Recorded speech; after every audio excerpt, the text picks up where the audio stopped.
La voz de los protagonistas. Contacto telefónico. Ayer Reforma publicó que la Secretaría de Hacienda, a través del Servicio de Administración Tributaria, exigirá a los particulares que vendan inmuebles emitir una factura electrónica que ampare la operación. Hasta ahora, dice la nota de Reforma, en la compraventa de propiedades bastaba con la cesión de escrituras ante notario público. Y hoy Reforma publica otra nota en la que señala que el SAT exigió, fíjese usted, la emisión de factura electrónica desde 2014 a vendedores ocasionales de inmuebles como son amas de casa o asalariados. Entonces uno se pregunta, bueno, un ama de casa o un asalariado, ¿cómo puede tener factura si no es una persona física o moral o si no está dada de alta en Hacienda? Pero bueno, pues qué mejor que el experto en materia fiscal para que nos lo aclare, Octavio García Aymerich, titular de la sección miscelánea. Octavio, muy buenos días, gracias por acompañarnos esta mañana. Muy buenos días, Juan, gracias por la invitación. Buenos días a todos ahí en el estudio, a nuestras radioescuchas.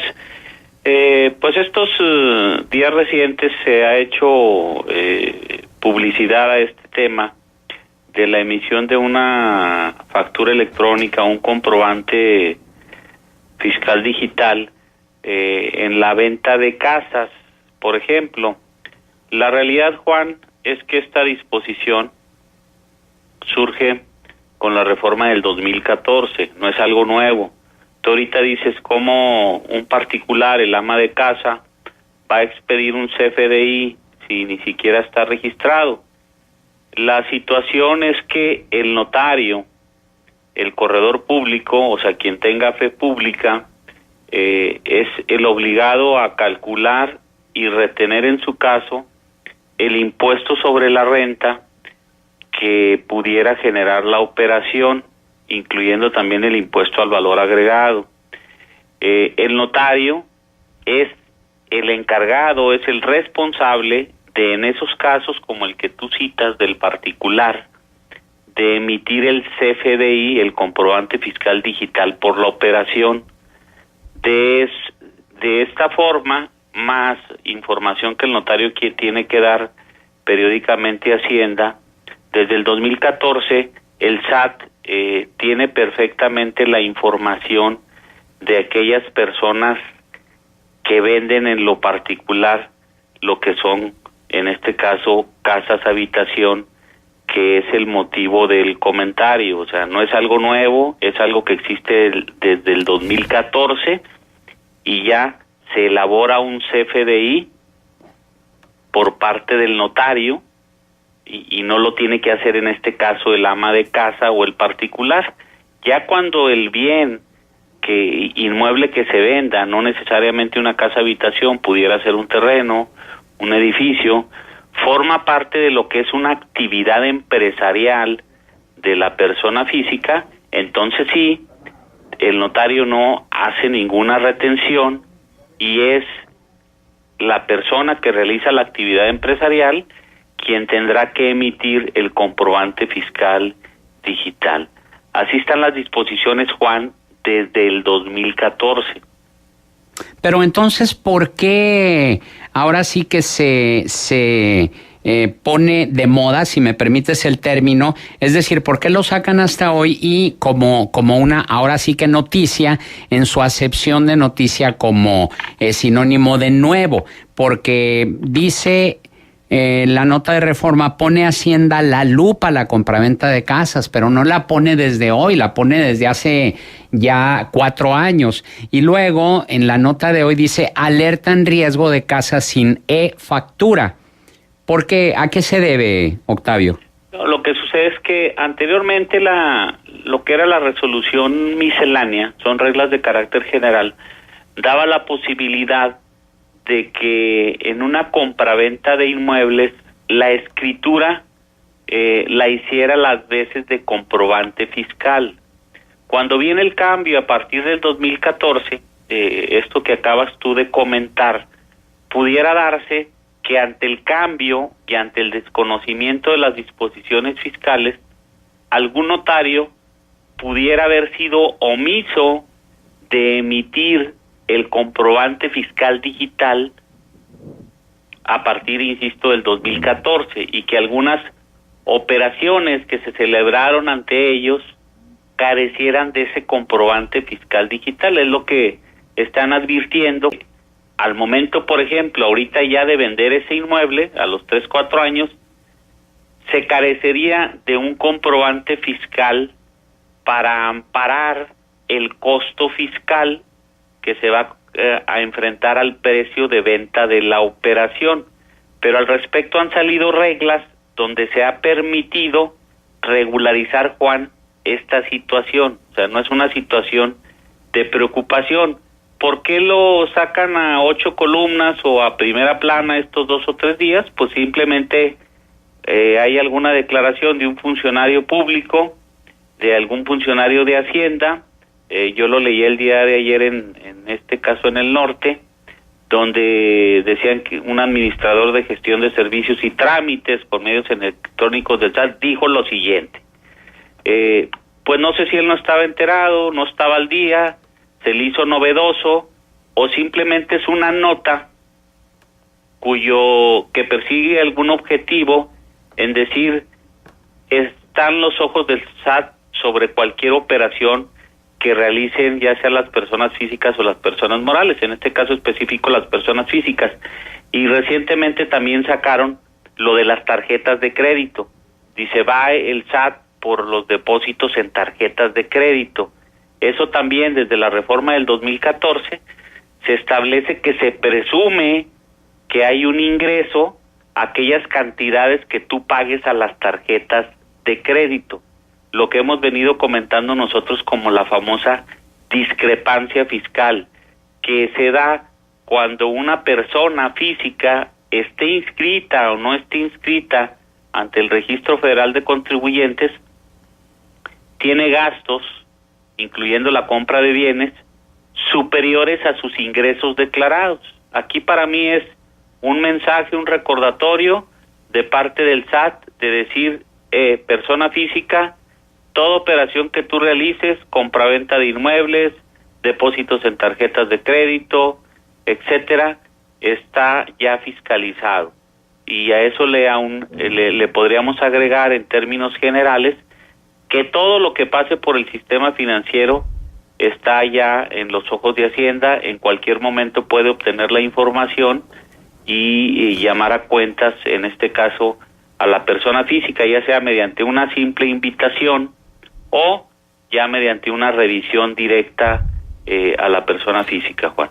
Octavio, buenos días. Buenos días, Marcela. Qué gusto saludarte. Igualmente. Para preguntarte, que esto no se deriva de todo el cuestionamiento que ha habido en relación a la transacción que hizo Ricardo Anaya en la venta de su famosa bodega en el Parque Industrial allá en Querétaro, y que entonces pues le reclamaban que tenía que conocerse quién había sido el comprador y de dónde venía el recurso que utilizó para comprar la bodega. ¿No se acentuó esto a raíz de ese caso? Pues pudiera ser que lo liguen a eso, como tú comentas, Marcela, pero cuando este señor Anaya hizo esa operación, pues seguramente se elaboró la escritura respectiva, el notario tuvo que haber emitido el comprobante fiscal digital, o en su caso, el señor Anaya, si es que formaba parte de una actividad empresarial, él haber emitido el CFDI.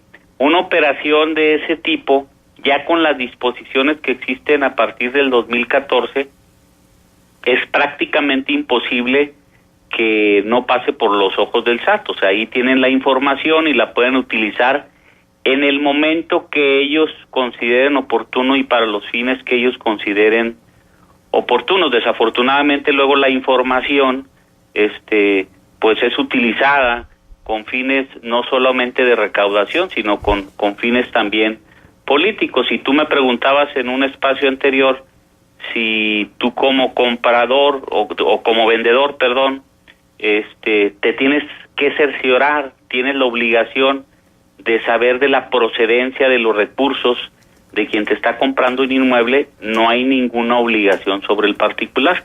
Existen obligaciones en cuanto a la denominada ley antilavado, que tienen que cumplir en este caso notarios y algunos otros, de informar al SAT de las operaciones de ciertos montos y más si se maneja dinero en efectivo.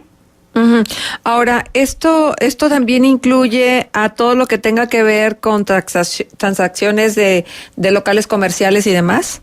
Sí, es cualquier tipo de inmueble, Marcela. Lo que sucede es que si se tratara ya de locales comerciales, seguramente lo obvio sería que formaran parte esos bienes de alguna actividad empresarial de la persona, o si se dedicaba a arrendar bienes inmuebles, o sea, su actividad de arrendador, bueno, pues en ese caso será el notario el encargado de expedir ese comprobante fiscal digital, y en forma automática quien compre el inmueble ya va a tener un comprobante que va a justificar el costo para cuando en un futuro lo vendiera, y esa venta que hizo la persona la tendrá que incluir en la declaración anual, porque recordemos que las operaciones que se hacen ante notario, este tipo de operaciones, no es un impuesto definitivo el que el notario calcula y retiene, sino es